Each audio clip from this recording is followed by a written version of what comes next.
Dear students, good morning to all of you.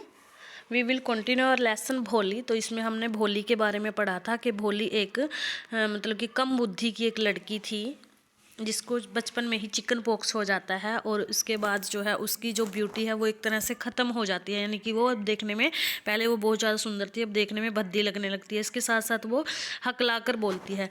तो उसके parents को भी चिंता होती है कि कैसे, कौन इस बुद्धू से शादी करेगा, कैसे हम इसकी शादी करेंगे। तो इसके बारे में पेरेंट्स जो है बहुत ज़्यादा चिंतित हो जाते हैं। फिर उनके गाँव में एक तहसीलदार होता है, उस गाँव में प्राइमरी स्कूल ओपन होता है। तो उसके पेरेंट्स से बातचीत करते हैं कि मतलब कि भोली को जो है स्कूल में पढ़ाओ और गांव वालों के सामने एक आदर्श प्रस्तुत करो। तो उसके जो पापा थे रामलाल, वो अपनी वाइफ से डिस्कस करते हैं कि क्या हम भोली को स्कूल में एडमिशन करा दें। तो उसकी मम्मा उससे कहती है, उसकी माँ कहती है कि हाँ बिल्कुल करा देते हैं, क्योंकि भोली जो है वैसे भी मतलब कि सुंदर भी नहीं है और एक वो हकलाकर तुतलाकर बोलती है, तो उससे कौन शादी करेगा। तो कहते हैं कि इससे ठीक है हम उसको स्कूल में ही डाल देते हैं, क्योंकि पुराने टाइम की, बहुत पुराने टाइम की ये स्टोरी है। तो उस टाइम में जो लड़कियां पढ़ती थी उनसे कोई शादी नहीं करता था, तो लड़कियों का पढ़ना जो है बुरा माना जाता था। तो तो आगे हम डिस्कस करते हैं कि आगे लेसन में क्या होता है। 10 द ईयर पास्ट, और ऐसे ही कई वर्ष बीत गए। The village become a small town, और गांव जो है एक छोटे से नगर में बदल जाता है। The little primary school become a high school, और गांव का जो छोटा सा प्राइमरी स्कूल था वो एक हाई स्कूल में बदल जाता है। There were now a cinema under a tin shed and a cotton ginning mill, और वहाँ पे टीन वाले छप्पर के नीचे एक सिनेमा बन जाता है और कपास बीनने की जो है एक कारखाना वहाँ पे लगा दिया जाता था। The mail train began to stop at their railway station, और उनके रेलवे स्टेशन पर एक डाक गाड़ी भी खड़े होने लग गई थी। वन नाइट आफ्टर डिनर, एक रात डिनर के बाद, यानी कि रात के भोजन के बाद, Ramlal said to his wife, Ramlal ने अपनी वाइफ से कहा, then shall I accept Bimbisar proposal. वो कहती है कि क्या हमें बिम्बिशर का जो प्रपोजल था उसको स्वीकार कर लेना चाहिए, क्योंकि उसने शादी के लिए प्रपोजल रखा था, भोली की शादी के लिए।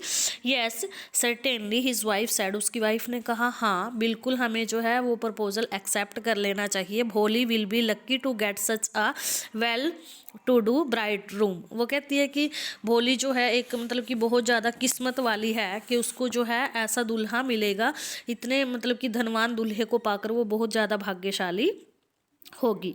अ बिग शॉप, उनके पास एक बड़ी दुकान है। A house of his own, अपना घर है। And I hear several thousand in the bank, वो कहती है कि मैंने सुना है कि उनके बैंक में भी हज़ारों रुपए हैं।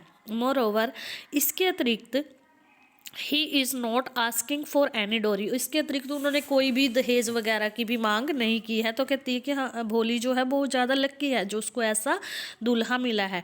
दैट्स राइट, यह ठीक है। But he is not so young, पर वो कहते हैं, उसके जो भोली के पिताजी कहते हैं कि पर वो इतना जवान नहीं है। यू नो, तुम जानती हो, almost the same age as I am, वो कहती है कि जितनी मेरी एज है उतनी एज का ही है वो दूल्हा। एंड ही ऑल्सो लिम्स, और वो लंगड़ा कर चलता है। Moreover the children from his first wife are quite grow up, और उसकी जो पहली वाइफ थी उसके जो बच्चे हैं वो भी काफ़ी बड़े बड़े हो गए हैं।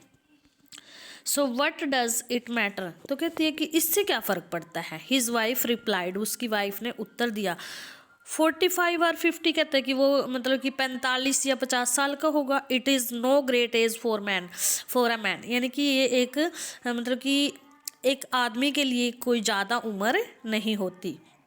यानी कि आदमी के लिए 45-50 की उम्र जो है ज़्यादा नहीं होती। We are lucky that he is from another village, और हम जो हैं बहुत ज़्यादा लक्की हैं क्योंकि वो जो है दूसरे विलेज से हैं। And does not about her पोक मार्क्स, और उसकी जो चिकन पॉक्स के जो गड्ढे उसके मतलब कि फेस पे पड़े थे उसके बारे में उनको कुछ भी नहीं पता। And her lack of sense, और उसकी जो मतलब कि अकल की कमी है भोली में, उसके बारे में भी उनको कुछ नहीं पता है। If we don't accept this proposal, यदि हमने ये प्रस्ताव स्वीकार नहीं किया, she may remain unmarried all her life, वो अपनी पूरी लाइफ जो है अनमैरिड ही रह जाएगी। Yes but I wonder what भोली विल से, हाँ लेकिन मैं नहीं जानती कि भोली क्या कहेगी।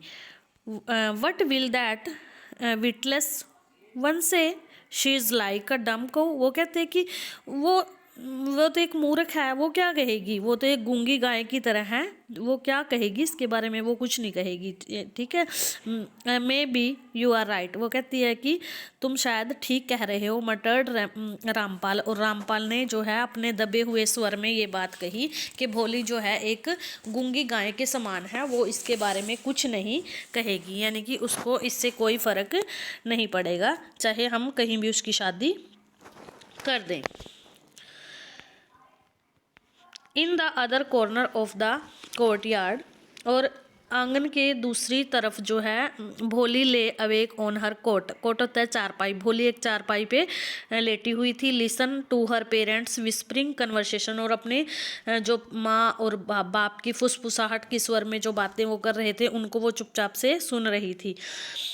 बिम्बिसर Nath was a well to do grocer, और वो एक जो बिम्बिसर नाथ था वो एक मतलब ग्रोसर होता है पंसारी, एक धनी पंसारी था। He came with a big party of friends and relations with him for the wedding, और वो अपने मित्रों रिश्तेदारों की एक बड़ी सी टोली के साथ जो है शादी के लिए आया, यानी कि अब उनकी शादी जो है एक्सेप्ट हो गई है, उन्होंने प्रपोजल स्वीकार कर लिया है, और फिर वो अपने बहुत सारे रिश्तेदारों को लेकर जो है शादी में आता है।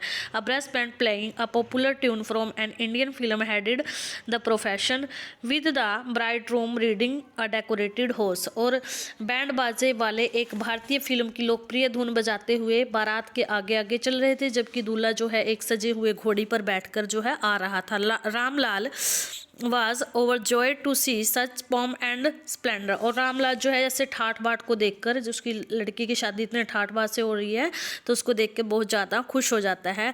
He had never dreamt that his fourth daughter would have such a grand wedding, और उसको मतलब कि बिल्कुल भी कभी भी नहीं सोचा था उसने कि उसकी जो चौथी बेटी है जो भोली है उसकी शादी जो है इतने ठाठ बाट के साथ होगी। Bholi's Elder sister who had came for the occasion were NYSE of her luck, मतलब कि उसकी जो बड़ी बहनें थी जो शादी के मौके पे आई थी, शादी में आई थी, तो वो उसके भाग्य को देखकर जो है बहुत ज़्यादा उससे चिढ़ रही थी, यानी कि उनको चिढ़ा रही थी कि इसकी कितनी अच्छी किस्मत है।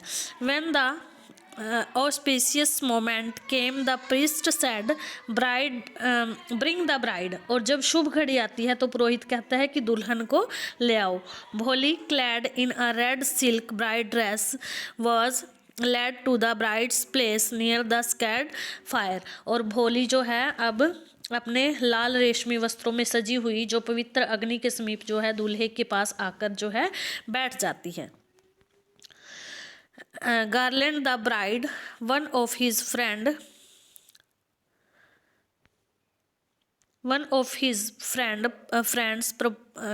prompted जो मतलब कि एक क्या होता है Bholi clad in red silk bride dress, एक लाल ड्रेस पहन के ब्राइड की यानी कि दुल्हन की ड्रेस पहन के भोली आती है। Was led to the bride's place near the sacred fire, और जो है उसकी अग्नि के समीप जो है आकर बैठ जाती है। Garland the bride, one of his friend prompted Bimbisar Nath, और दूल्हे को हार पहनाओ, उसका जो बिम्बिसर नाथ था उसका एक मित्र उसको ये बात कहता है कि दूल्हे को हार पहनाओ।